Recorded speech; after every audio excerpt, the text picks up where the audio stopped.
having done these now for a year and a half, can't believe we've been doing this so long. So a massive thank you to everybody that's taken the time to kind of give us their data and help keep this running. When we sat down and talked to Shona about doing this and using the historical data that we've had for a long time, and starting to build these reports and build this local picture, I think we've really done justice to that kind of idea, which was to really give Dundee and Angus businesses the voice and have our own local economic indicator. But not just that, but the Business Sentiment Index, which obviously Shona is going to talk about later, that really gives us a kind of a feel for what's happening in our area, what the future is looking like.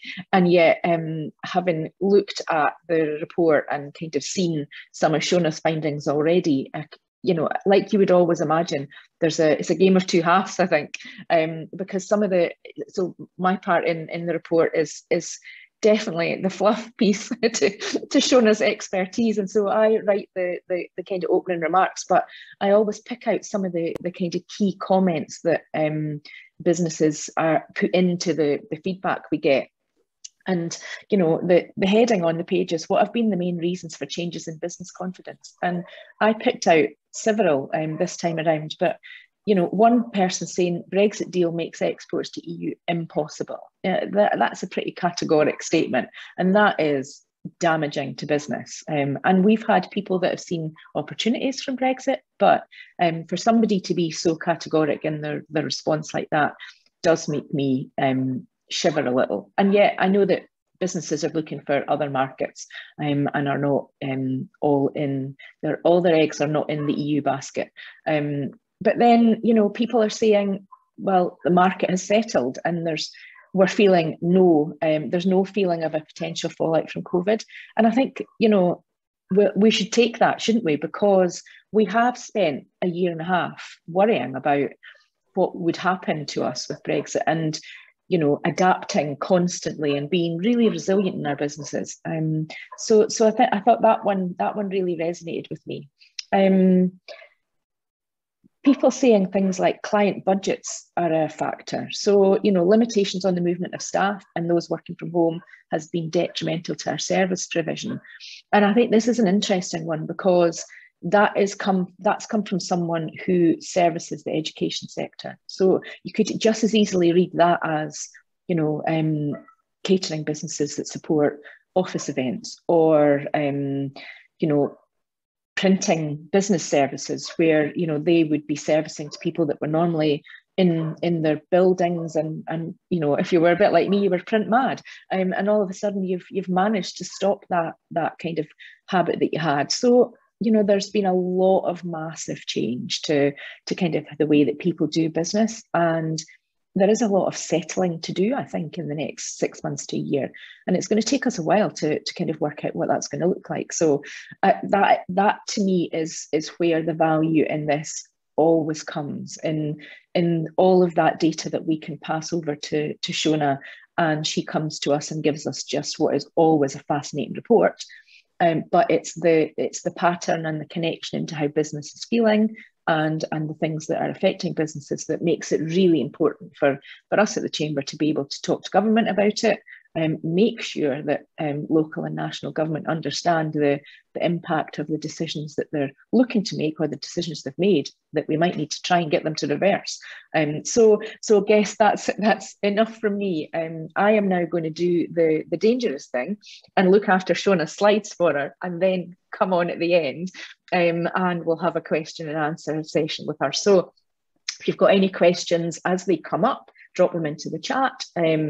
As we get to that end stage, you know, if you want to put your hand up and come in and ask a question, or if it's in the chat, I can kind of bring it into the conversation.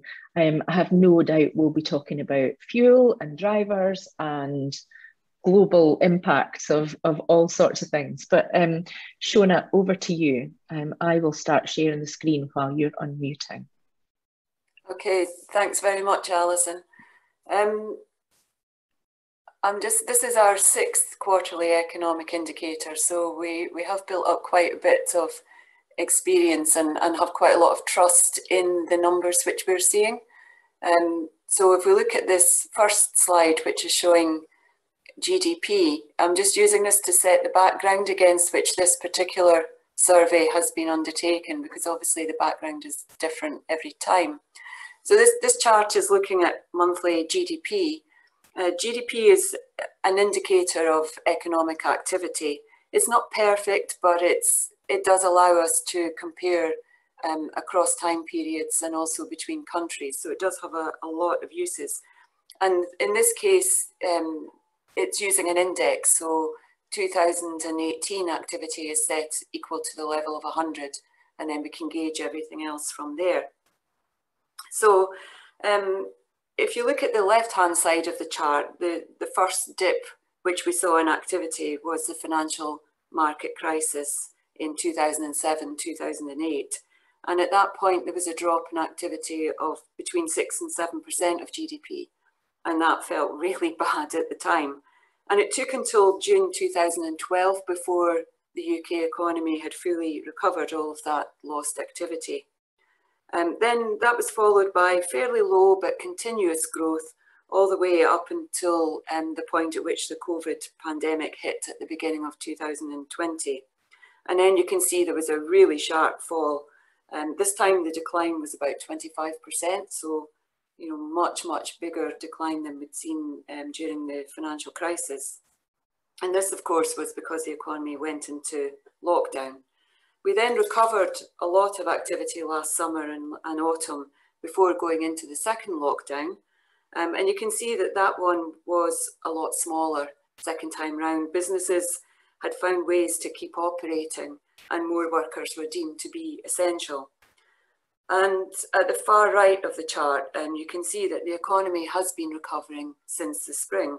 In fact, growth in the second quarter, so that would be, excuse me, between April and June, was 5.5%.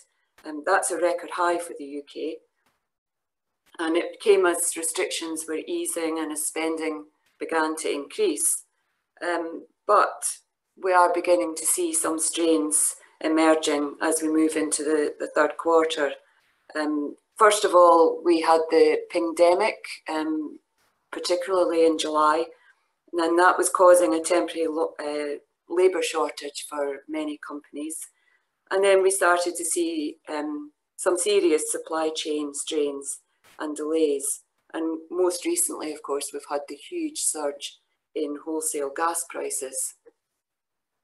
We've also had a shortage of CO2, and most recently we've had petrol supply issues. All of these things have been pushing prices up and generating some fears of inflation, but we'll talk about that later in the presentation. So I just want to say, as I say, set the scene against which the background, against which the survey was done. So the background was encouraging, but beginning to turn a little bit and beginning to become a little bit more challenging. So with that in mind, we move on to the next slide, which is showing the key results. And this is really quite encouraging.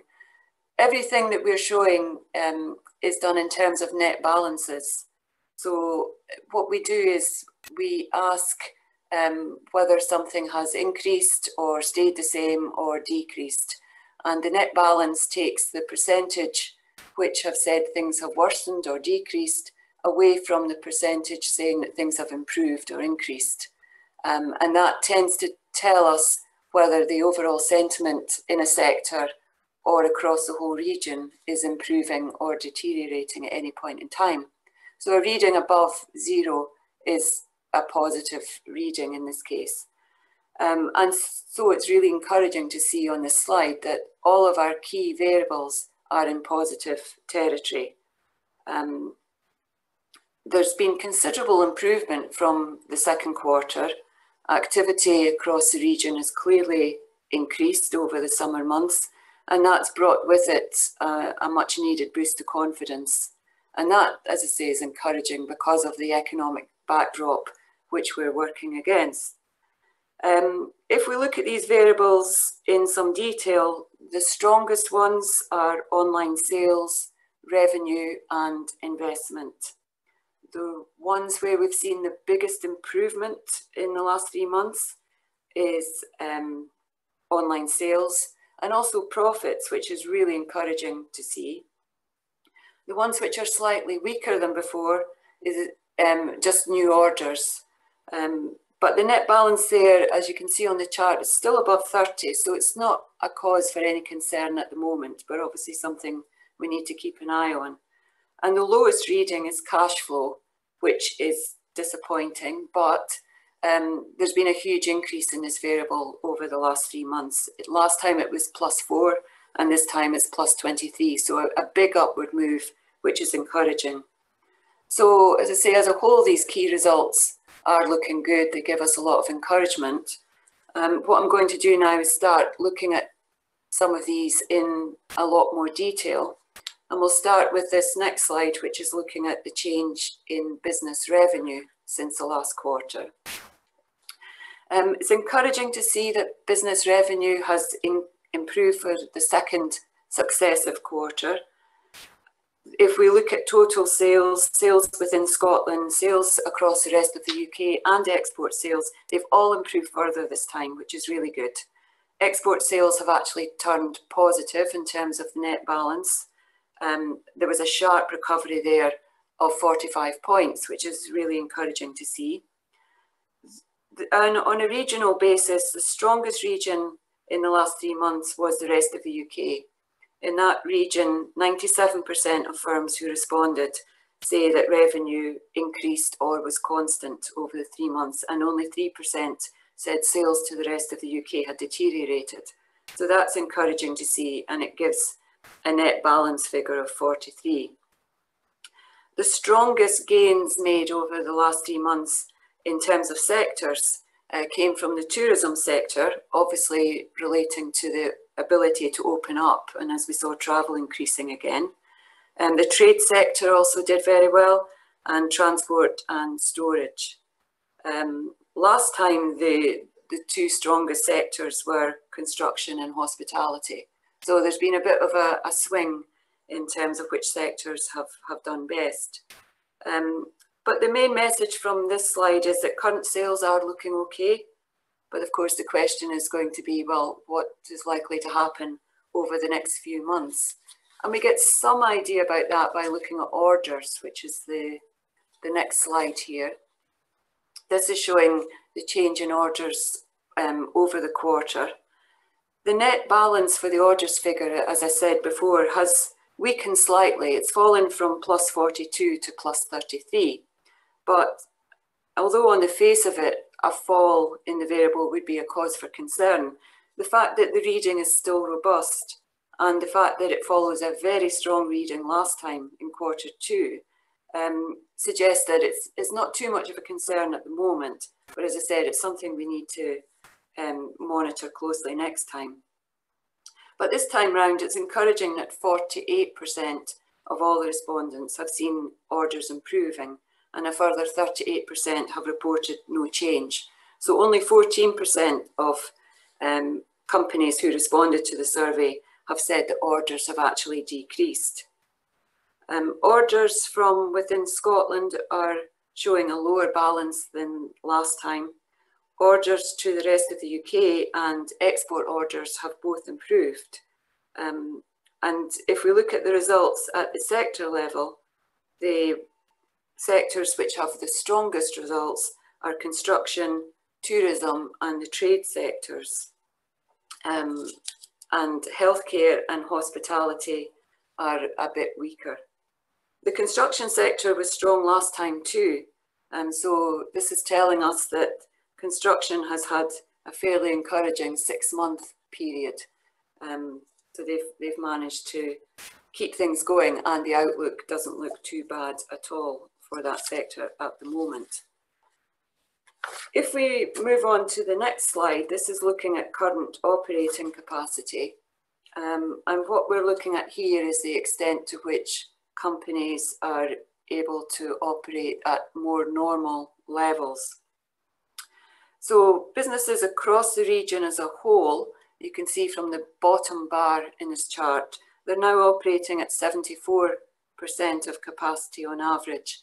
And that's quite a big improvement from the last figure we had, which was 61%. But the discouraging news is that while only 12% of businesses say they're operating above normal capacity, it is quite worrying to see that 49% of businesses who responded said they're still operating below their normal levels of capacity.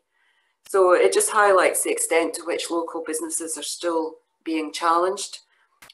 It's good to see that the use of capacity has increased, but obviously there's further to go. So who's doing best at the moment? Well, the construction sector and the trade sectors are both operating above 100% capacity. So they seem to be facing relatively strong trading conditions at the moment. And that ties in with the previous couple of slides where we said construction has done well. The finance and insurance sector is operating at 100% capacity on average, so it's also doing well. And it's interesting that for this particular slide, last time we did the survey, it was construction and finance and insurance who were the sort of top dogs. So a similar story this time round. But unfortunately, we still have some weaker sectors. And I just want to highlight 3 of these. So last time round, both tourism and education were very weak. Tourism has seen a huge improvement. It was just 10% last time, and it's increased to 51% this time. But clearly it's got further to go. And the numbers for education are very similar, 10% last time and up to 48% this time. So both those sectors have encouragingly shown good improvement, but as I say, there is further to go. The most worrying sector on this chart is hospitality. It's the only sector to report a drop in operating capacity over the last few months, and the reading's fallen from 60 to 40. So hospitality obviously being continually challenged through the summer months and into Q3. This next slide is looking at the employment situation, and this also improved over the summer months as the lockdown conditions were eased further. The sort of navy purple bars, they show what happened to employment over the last 3 months, and the pink bars are showing expectations. So over the last 3 months, only 2 sectors are still giving negative readings overall. And those 2 sectors are tourism and education. And that ties in with what we saw on the previous slide, which showed that both those sectors still have relatively low levels of capacity use. The reading of -100 for the tourism sector, that tells us that every firm who responded to the survey in that sector said that employment had declined over the last 3 months. In the case of education, it was 25% of firms who responded said that employment had actually declined.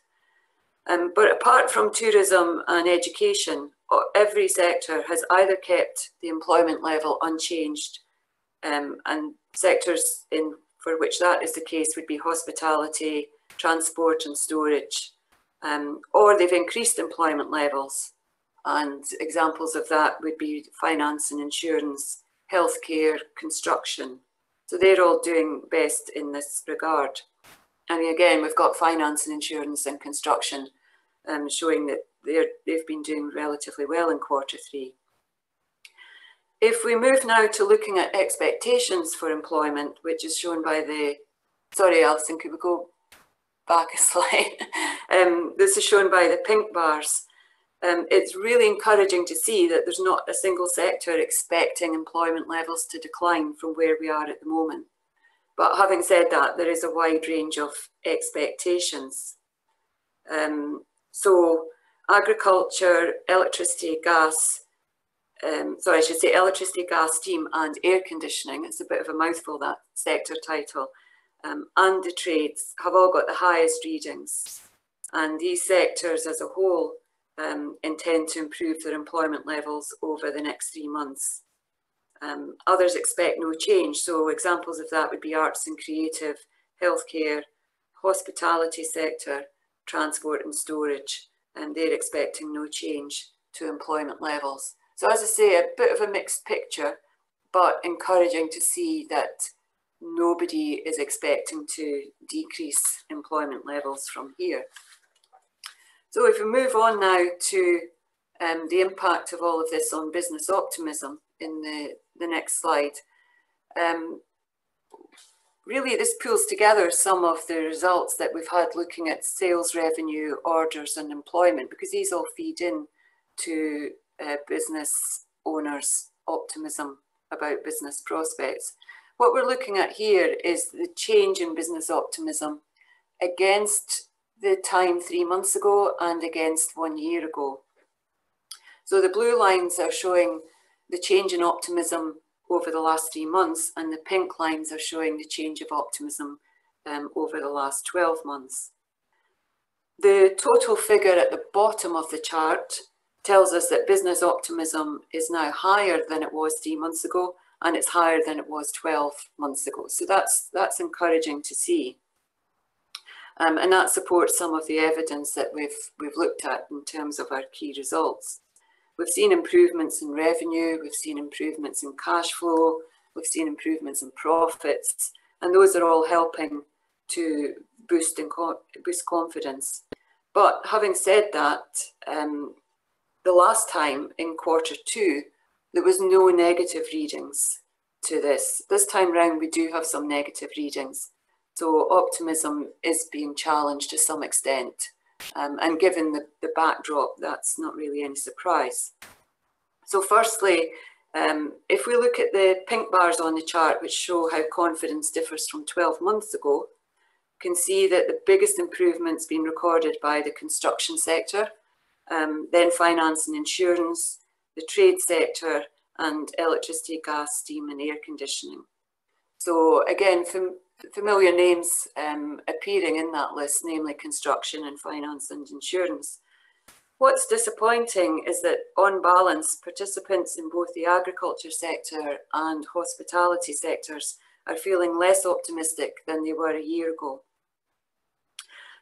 If we move on to the blue lines, which show the change in optimism over the last 3 months, optimism has improved most in the trade sector, education and the arts and creative sector. But unfortunately, it's deteriorated in hospitality, healthcare and transport and storage. So one key message from these results, I think, is that the hospitality sector is still under a lot of pressure. It's negative in terms of change of optimism over both 3 months and over the year. And it's the only sector which is in that position. But we will be talking a bit more about the hospitality sector later in the presentation. So if we move on now and start to look forward and see what businesses are telling us about the future, the first variable I want to look at is revenue expectations for the next 3 months. And the headline reading here is +49. That tells us that on balance, businesses expect the revenue to grow further over the next 3 months. So that is encouraging. If you look at the bars on the right-hand side of the chart, which is the total sales, 65% of firms expect sales to increase and only 16% expect revenue to fall.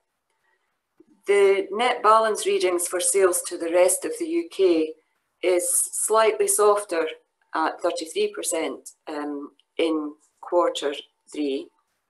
Only 48% of respondents in that sector expect revenue to grow from current levels in the next 3 months. But if you remember back to one of our earlier charts, sales to the rest of the UK had been particularly strong. So I think this is maybe more a case of some degree of levelling off rather than anything to be concerned at this point in time. At the sector level, revenue expectations are highest for the arts and creative sector, construction, hospitality, which is encouraging, and trades. And expectations are lowest in both agriculture and tourism. In fact, respondents from both sectors expect on balance that revenue is going to decrease over the next 3 months. And that's interesting because in our last survey, both agriculture and tourism had very strong revenue expectations. So clearly conditions have deteriorated substantially in both those sectors since June to now give them cause to have a negative revenue expectation. If we move on now to the next slide, which is looking at the, sorry, I think we've been looking at the wrong slide before. Can we move on to or maybe the titles? Yeah, the title of the slide is wrong. I apologise for that. The title should be Operational Impact of COVID-19. Okay, but is that the right slide though? That's the right slide. Thanks. Sorry, Shona. No problem. So just it kept me on my toes there. So we asked businesses to identify the different ways in which COVID-19 is impacting their business operations. And 48% of people who replied to the survey said that they have made changes to their offices or their workshop spaces. And I think this reflects the fact that more employees are gradually returning to their place of work, and employers have had to make the workspace suitable for that. 41% of respondents said that they've introduced flexible working, and 34% have made changes to the products or the services that they offer. In addition to this, 18% have said that they've reduced staff hours. That's not great to hear, but last time we did the survey, the equivalent figure was much higher at 30%, so that is more encouraging. And another 18% have changed their prices, and that's pretty much the same proportion as said last time that they'd also changed their price levels. And finally, 14% have made changes to their customer-facing space. And again, that is very similar to what we saw in the last survey. In this survey, there were some additional questions about returning to work and networking and so on. On balance, the respondents from this area were saying that they expect and want to have more face-to-face meetings. In terms of return to work, a lot of sectors have already completed that. In terms of staff returning to their offices, again, it was either not applicable at this point in time, or companies seem to be looking for a full return on a 5-day basis, but it was a very mixed bag between these two parameters. There was also a question about vaccine passports, and overall respondents from this area approved of them. The reading for that was more than 50%, but it was interesting to see that responses from the hospitality sector tended to be more negative, and responses from the tourism sector not so sure about it. So two sectors that would be directly involved have some more reservations clearly about how it's all going to work, etc. So I think that's quite understandable.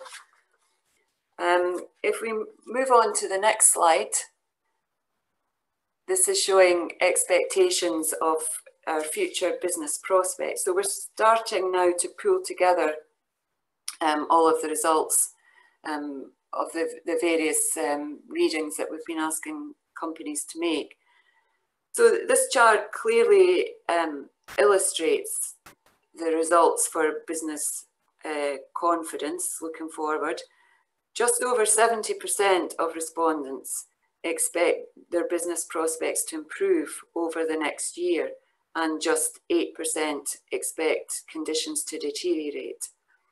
This gives an overall net balance of plus 63%, which is really encouraging. It's a good reading. However, last time it was slightly higher at 70. So again, there's just a little bit of caution creeping into some of the responses that we're seeing. Last time, every reading gave a positive, every sector gave a positive or a flat reading. We had one flat reading last time, and everything else was positive. This time we've got two flat readings or neutral readings coming from healthcare and tourism, and expectations in the agricultural sector are negative on balance. So again, we're seeing that the agricultural sector is not nearly as confident as it had been before. So this is tying in with some of the previous slides which we've looked at. Having said that, some other sectors are very positive. So finance and insurance, again, the trade sectors, and electricity, gas, steam and air conditioning have all got the strongest readings, along with hospitality. And it's really encouraging to see that, you know, we looked at the extent to which hospitality has been challenged recently, but it's good to see that despite that, they've got considerable confidence about their future prospects. And it's also encouraging to see for the second successive time that no business expressed any concern about their ability to survive. So we have to take some encouragement from that. If we move on now to our business indicator, this is where we really pull everything together. Again, the heading should be our business sentiment indicator, but I suppose it does give us expectations of prospects. So the responses that we get from our survey, we pull them all together and we construct 3 indices. One indicator is looking at current conditions. You can see that here in the chart. That's the sort of navy coloured line. The second one is looking at expectations. That's the orange one in this chart. And then we have a third one, which would lie somewhere in the middle of these, which is giving a general overall impression, and that's our DACC business sentiment indicator. So, as I say, the chart is showing the first 2 of these, and it's assessing current conditions and expectations. So if we look at the dark blue line first for current conditions, this has moved strongly upwards. It was plus 17 in June and it's moved up to plus 25 today. And this is the highest reading which we've had since March 2019. So that's encouraging. If we look at the expectations line, which is the orange one, again, it's increased, a smaller increase this time, but it has increased from 41 to 43. And although the scale of that upward move isn't as great, I think the fact that this index has now reached a record high is definitely encouraging. And another thing which is encouraging to see is that the expectations line continues to lie above current conditions. And that's what you want to see. And that is in fact what we've seen the whole way through the pandemic.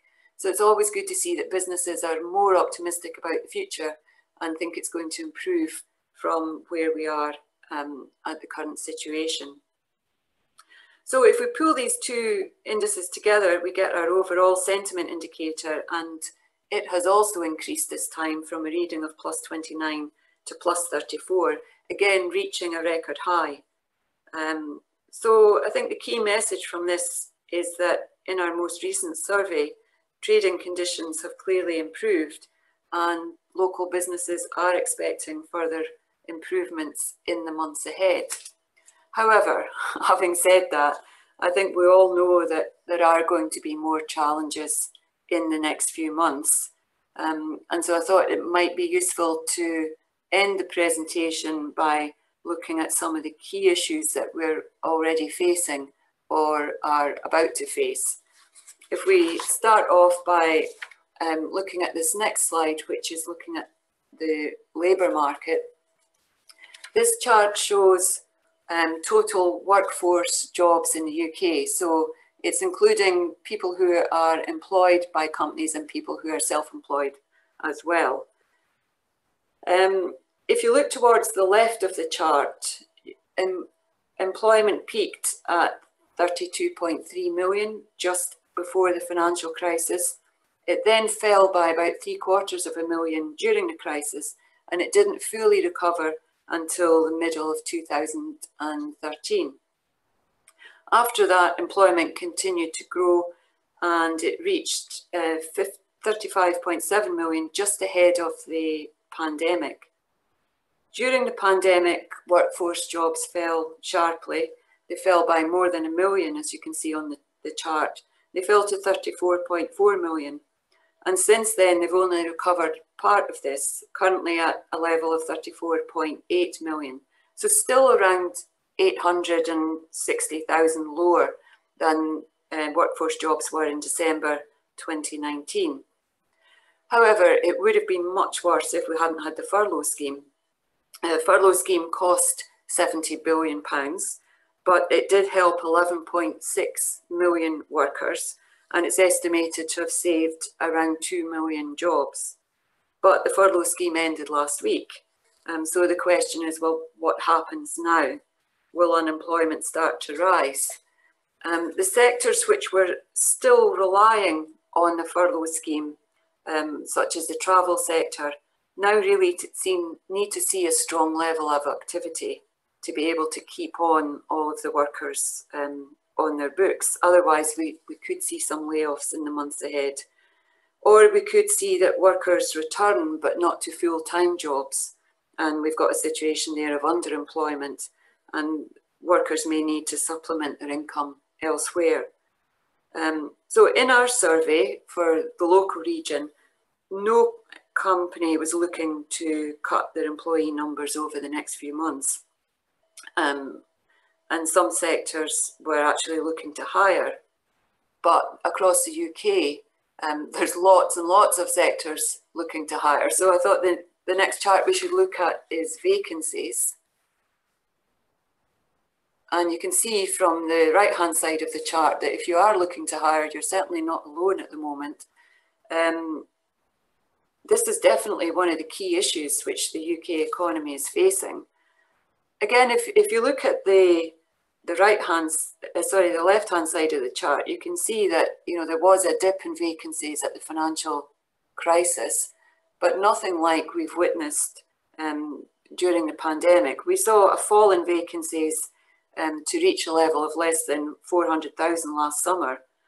And that was lower than the trough reached at the time of the financial crisis. But look at what's happened since then. We've had a really sharp recovery in vacancies and then a very strong rise from there. Between June and August, job vacancies reached over 1 million, 1.034 million to be exact.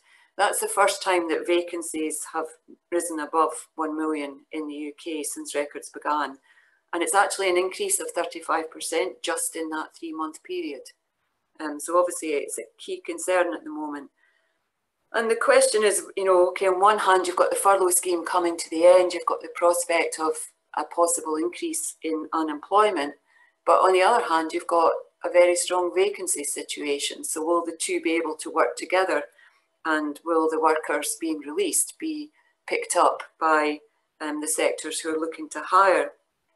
But unfortunately, the answer is probably no, because what we do have is a serious mismatch of skills and experience. So we're in a situation where key industries are effectively competing with each other to attract a dwindling pool of suitable workers.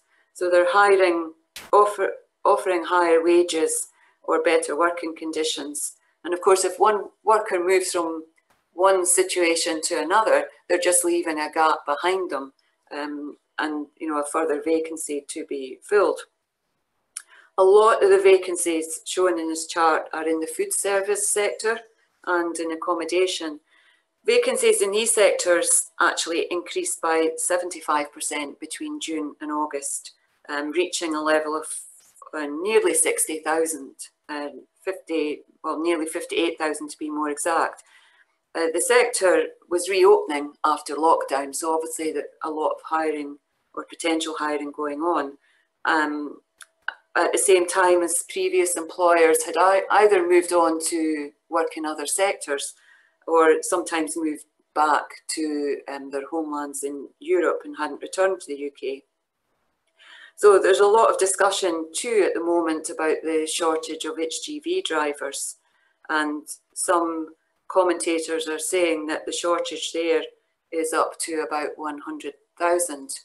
I think in the Hgv driver case, several factors have come together. So first of all, several or many older workers have left the industry. some foreign drivers have returned back to Europe. The pandemic delayed the training and the qualifying of potential new drivers, and all of that has created this situation which we're now in, where the supply chain is really being hit. And we've got other sectors now, the poultry industry, for example, reported to be looking for, I think it's about 7,000 employees, and saying if they can't get those, then there could be shortages at Christmas. And then this morning on the news, lots of discussion about the situation in pig farming. So we can see that sector after sector is being hit by the shortage of efficiently skilled and experienced labour. So I say a bit of a worrying situation, and shortages usually lead to price increases. So the other thing that we're all concerned about at the moment is inflation. So if we move on to the next slide, this is showing inflation in the UK using the CPIH measure, which includes housing. So it's quite a good representation of overall price pressures in the UK. If you see the situation we're in at the moment, inflation level has reached 3%. There was a very sharp rise from 2.1% in June to 3% in August, and that's got people worried. The fact that it increased by just by 0.9 just in 1 month. However, I want to show that that increase itself can be explained, and it's not of worry. I'm not saying inflation's not a worry, far from it, but that increase that we saw last month is not really anything to panic about. But if we look at inflation in general, you can see it has increased over the last few months. It's currently at 3%. It's the highest it's been since January 2012. And it's giving rise to fears that inflation is going to rise a lot further. And that obviously would increase pressure on households who are facing considerable costs at the moment. So this is all the wrong kind of inflation. It's not inflation being driven by strong demand. It's inflation being driven by shortages, supply issues, and rising prices on the back of that. So it's a burden for households, and it's more likely to dent activity rather than be a continuous inflationary cycle. For that reason, I think at the moment, we don't have too much to worry about interest rates increasing, because that would just be yet another cost burden on households and another threat to activity. So I think the Bank of England will be trying to look through the spike in inflation, which we're already seeing and likely to see more of, and looking into next year, where hopefully inflationary pressures will start to ease. But if we, as I say, if we look at what's caused this current spike in inflation, it does have a policy cause behind it. If you look at where we were last autumn, inflation was very, very low. It was running at between just 0.5 and 1%. So very low price pressures last year. And what we're seeing is the anniversary of that. And at this time last year, we had the Eat Out to Help Out scheme in the hospitality sector, and VAT had also been cut in the sector from 20% to just 5%. So food service prices last year were artificially low. This year they're not. And a lot of the increase that we've seen in inflation is due to that fact. It's the increase in food service prices or restaurant prices over the last year. And you can see that in this next chart, which shows the contributions to inflation.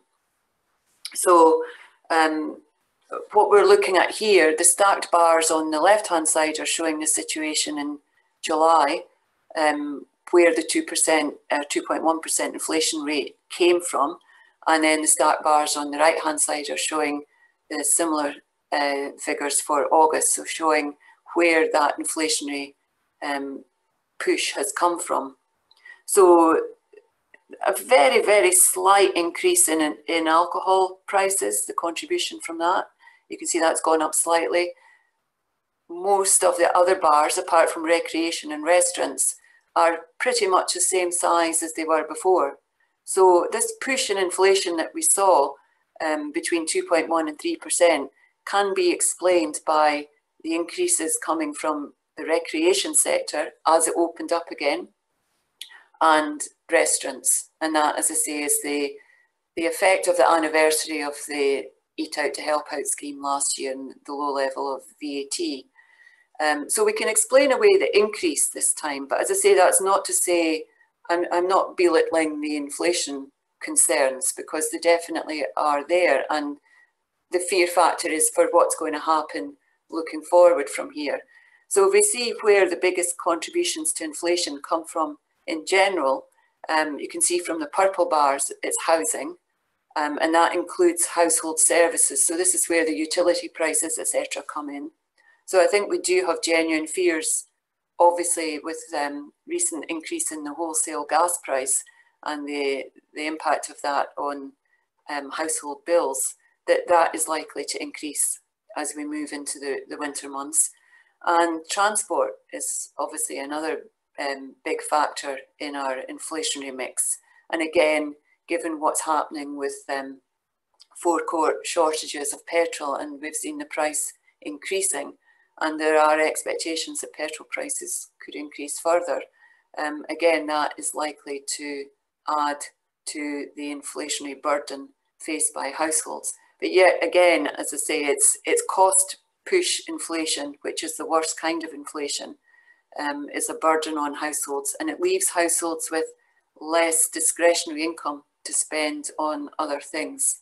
So it's potentially going to have a knock-on effect to growth rather than allowing growth to remain unchallenged. So we do have some challenges coming up in the months ahead. I think the results of the survey show that we have hopefully come through the worst of the pandemic with a good level of business activity and a fair amount of confidence about the future. But I think everybody realises that the next few months are definitely going to be more challenging. We've got rising wholesale gas prices, we've got petrol prices close to record highs, product shortages, the end of the furlough scheme, an increase in VAT for the hospitality sector. It's moving back to 12.5%, and then potentially back to the full level next year. We've got the prospect of an increase in national insurance payments. We've got a reversal of the universal credit payment. So yeah, lots and lots of challenges coming up ahead.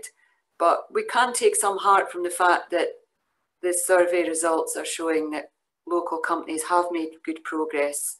And so they are in a situation, hopefully, where their flexibility and their resilience will be able to help them weather the stormy months ahead. I'm going to finish on that very downbeat note. Thank you, Shona. I'm going to stop sharing my screen. No. There we go. And pull up the chat and just see if we've got anything sitting. Okay. Shona, lots and lots and lots in that. And I guess, you know, I suppose some reflections from me, which might not be questions, and we could just maybe just have a bit of a chat over that while we see if anybody else kind of wants to come in. But obviously, our survey is part of the wider British Chambers and Scottish Chamber survey. So every chamber in the UK is asking the same questions, and then they're kind of all getting fed into the big mix. And you're taking a look at ours from a regional perspective, but what's brilliant is, and quite scary obviously, is some of those global and bigger picture things. And then, you know, I kind of pick up on some of the ways that Scottish chambers will look at their data or British chambers will look at their data. And I suppose that's one of the things, just I guess a comment on something that the British chambers are reporting, which is about investment. So they are seeing a national picture that investment's lagging in the wider recovery. So 13% of their people reported a decrease and 50%, 59% no change. And I think our region seems to be continuing to invest. And I just wonder if,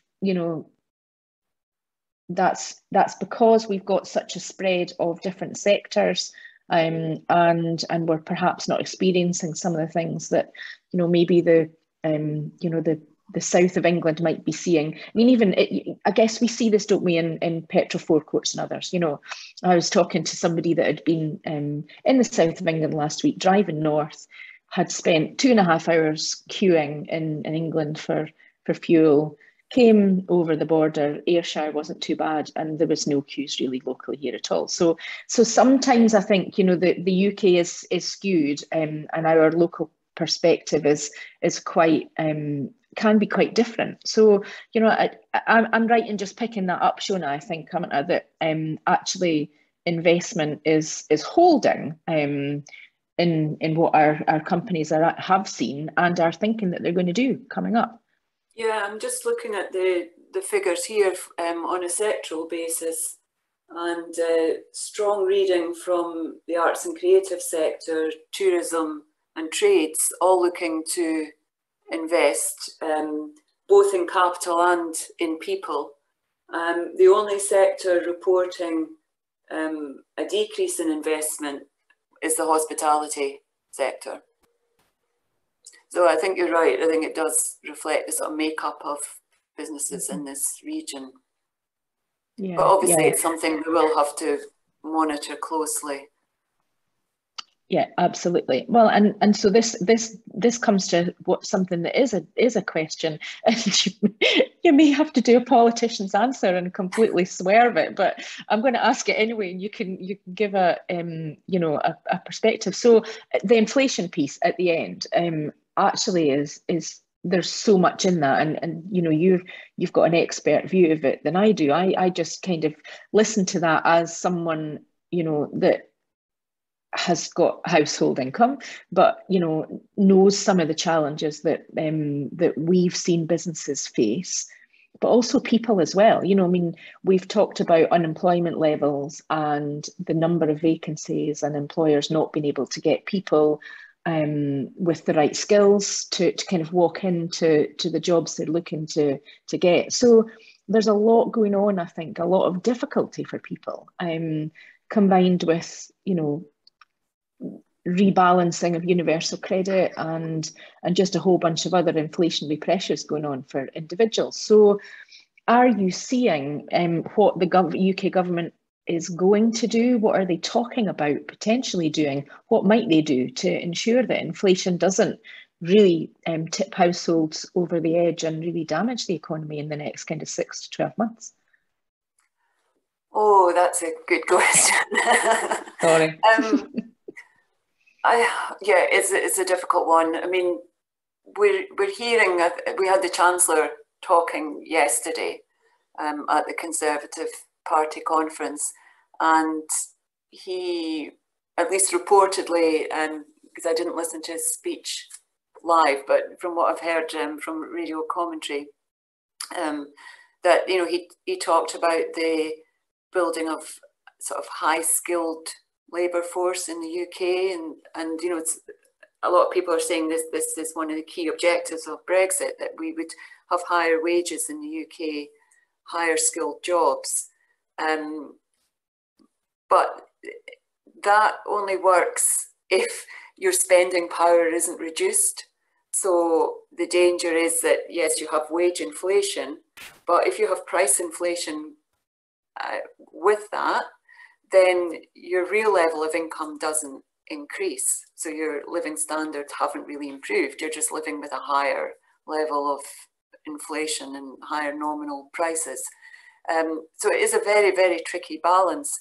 And I think the real challenges that have been faced is that there's the timing of everything. So we had Brexit and COVID at the same sort of time, and that does seem to have exacerbated a lot of the supply issues. So the heavy goods vehicle issue is not only in the UK, it's happening in several or many countries. But I think the fact that we did lose some drivers back to Europe has made the shortage slightly worse here. And the fact that new drivers weren't trained last year during the pandemic, it's like everything's come together to make the situation as bad as it can be. The same, I think, an interesting one with regard to inflation and the pressures that are going to be faced is the wholesale gas price. Again, this is a global price. And basically, the reason the gas price has spiked so much is that last winter, or in the early months of this year, there was a very cold spell, particularly in Asia. And they're determined this time that they're not going to run short of heating and need to have power cuts. I mean, China in particular is sort of trying to ensure that there aren't going to be any power cuts through this year. So a lot of the gas has been bought up.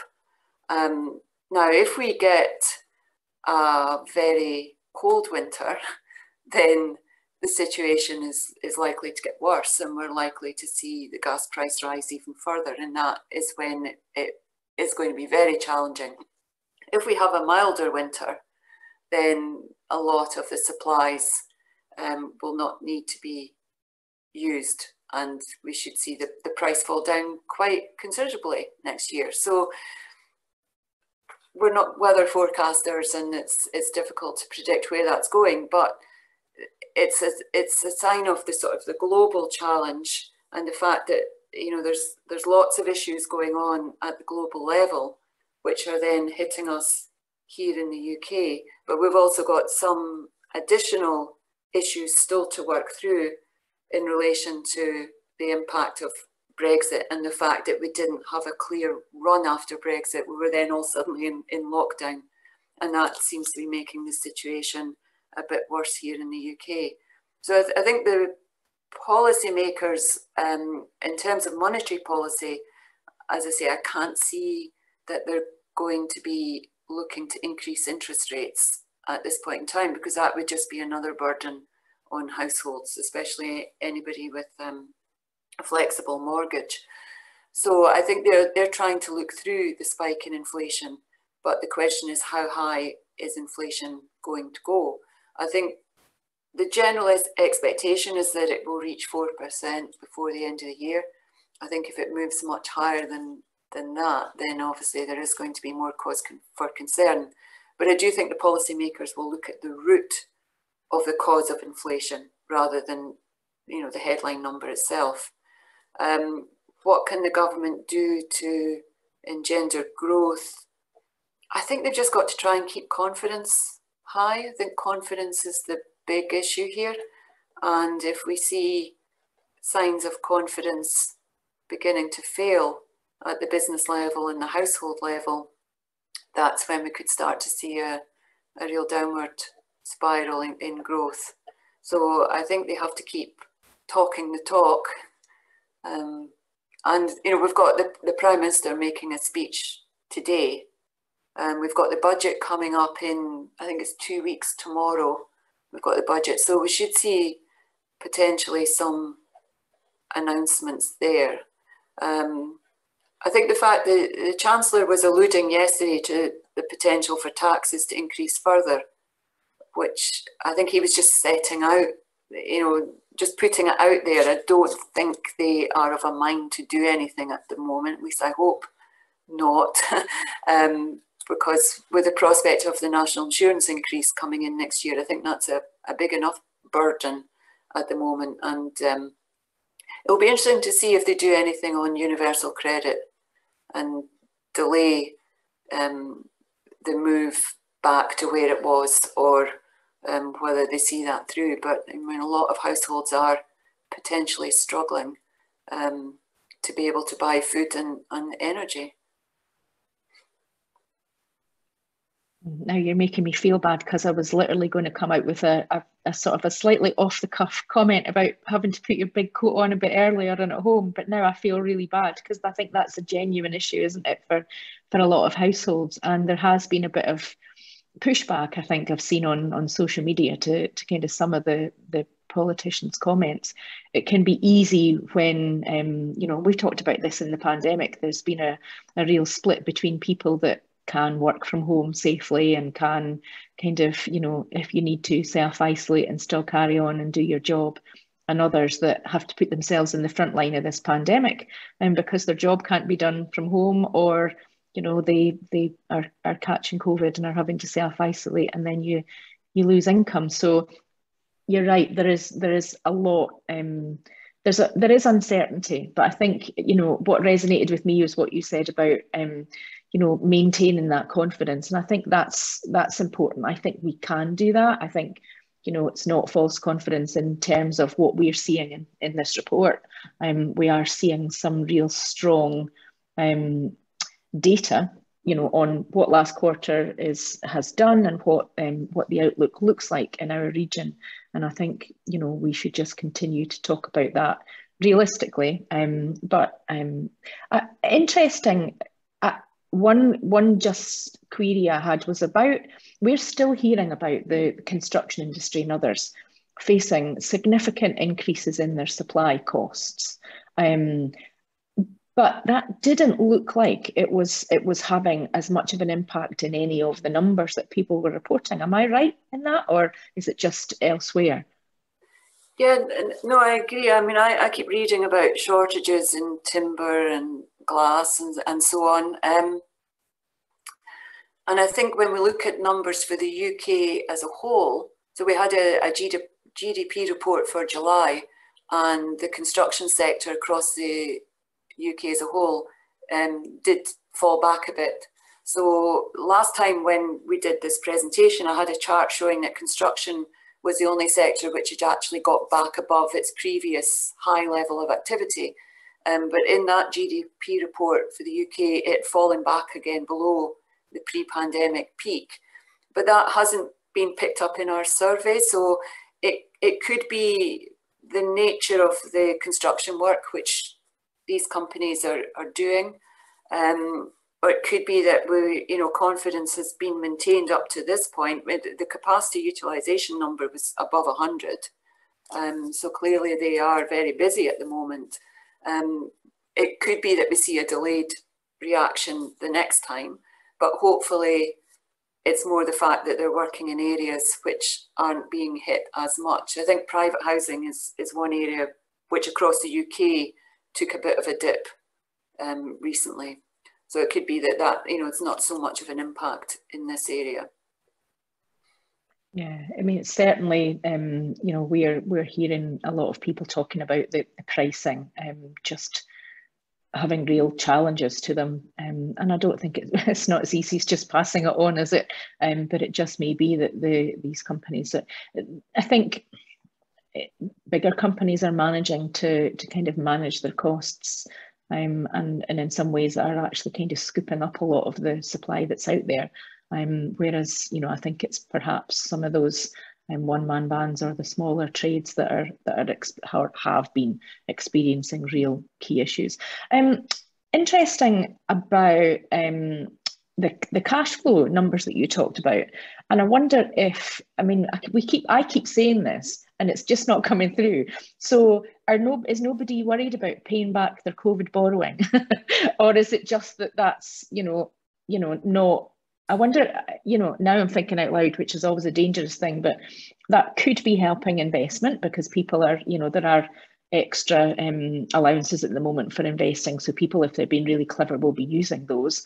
But also, I wonder if perhaps people have used their COVID loans for the purpose that the government intended, which was to stimulate kind of spend and keep people in jobs, and cash flow at the moment doesn't seem to be a concern for our businesses. So I guess that's just more of a statement. You might not have a real answer or a crystal ball on that one either. Well, I'm looking at the detailed data here, and in terms of cash flow, two sectors which were strongest were the trade sector and the tourism sector. So certainly in the case of tourism, that's good to see, because you know, it was one of the last sectors to really be able to open up again. The only sector which is completely negative is hospitality. So obviously they're still suffering cash flow issues. So we're not likely to see much investment or paying back of loans there. Agriculture is also negative, arts and creative, business services. So it's a mixed bag. And I think I would say that we got the result we did because the companies which are, or the sectors which are strong, are appearing to be very strong in terms of cash flow. And then there's a lot of other sectors which are lagging a bit. So our overall average for the region has come out at +23, which is a good reading. I think it's good too to see that profitability has also improved, because the two obviously go hand in hand. And the fact that we had 4 sectors all being as positive as possible in terms of profits. So that is really encouraging. And the 2 sectors which were a bit more negative, well, quite a bit more negative actually, agriculture and hospitality. So I mean, hospitality, which is a big sector in this area, is still being very challenged. And I think the one piece of good news for that sector was that the outlook, you know, they were still positive in terms of the outlook, but all of the data for what's happened in the last 3 months was pretty challenging for them. Yeah, I think they've got a bit of a perfect storm going on where, you know, they were anticipating there being a certain level of staycation demand, and some people haven't seen that being out, and others have had a really good quarter. But also, you know, we know that the industry is struggling with resource. So locally, we've not had the students in, so they're not being able to work in the kind of the usual part-time roles that they would be supporting the industry. And people have kind of moved around and have moved away from that industry and chosen to go and retrain into other things. So it's you know, it just needs to kind of not continue to be as hard hit as it's been, I guess. One thing I would say, having been talking to a couple of the local hotels in the last week or so, Christmas party nights are actually up, so they're pretty buoyed by the fact that we're all booking, and I think that's interesting, isn't it? Because, you know, that's about confidence too. I think, you know, I think we're all just needing to kind of do some of that celebrating with our teams, and get out and support those local businesses that need our spend. So I guess I think I'm just going to wrap up. We don't have any other questions in the chat. I suppose a couple of observations and pleas from me, and it definitely would be that. It would be, you know, support your local businesses. So go out and have a coffee, and go and you know, use the October and the holidays and the rest of the year to go out and actually drop into our local attractions and spend your money locally. Please, if you're a business, use your local supply chains. And I think, you know, it's positive, I think, that our businesses are seeing that the rest of the UK supply chain seems to be actually proving to be strong. And that's a good thing, because, you know, if global markets are struggling a little bit and you know, some of your customers in the EU, for example, are you know, it's a bit more difficult to service them, then it's great to see that we're actually picking up a share of the UK market. I think that is what partly what some of the UK government policy had intended. So it's no bad thing that Scottish businesses are able to get a slice of an easy market south of the border. But we have to continue to think about the people that we employ and the future roles in our businesses, because as we've seen in the last kind of year, although the UK government and others have put a lot of money into retraining and helping people take on people in a temporary role, it's not as easy as just expecting somebody to walk into your business and be able to kind of do the role. So you may have to invest a bit of time. So there are schemes out there to help you retrain. Dundee and Angus College have got some brilliant funding available to help businesses access a good chunk of money to help them with training budgets. And then also, you know, one of the things the Chancellor has announced this week is the extension to the Kickstart programme. So, you know, you can take a young unemployed person on for 6 months, and that was due to finish in December, and it's going to carry on until March. But that can be, you know, it's not necessarily going to be the quickest journey to get somebody that's going to be completely role ready for you on day one. But I would encourage you all just to get in touch with the Chamber if there's anything that we can do, or if there's any kind of support that we can provide, or connect you with people that can help you with support for businesses. But again, massive thank you to you, Shona, and to the Malting House for supporting us with our reports and our presentations. Thank you to Sarah for getting us all organised today, and to those of you that came in for the live event, and those of you that are watching us back on YouTube and our website. Thank you if you took part in the survey. Please continue to do that, because it's really important. And tell everybody that Dundee and Angus and our wider region is really doing well, and that they should all invest in their local businesses, move in if they haven't already decided to yet, and we're doing okay. So until the next time, thank you so much for your time. I look forward to seeing you when we're talking about this in another quarter. Thank you.